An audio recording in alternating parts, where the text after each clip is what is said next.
I would challenge you to start observing Sabbath.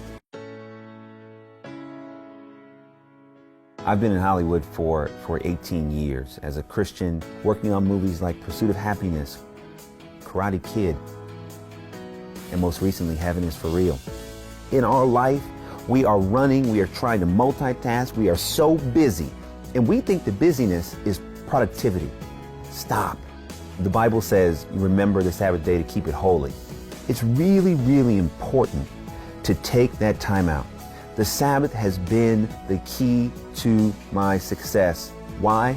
Because I'm able to take time and rest. Things that I normally would do during the other 6 days of the week, I don't do on Sabbath. You think, oh my goodness, are they going to fire me if I take some time off?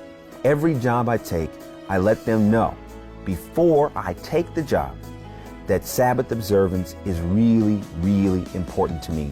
Because when you put your faith on the table, you let your employer know that there's something beyond money, something beyond position that is more important to you.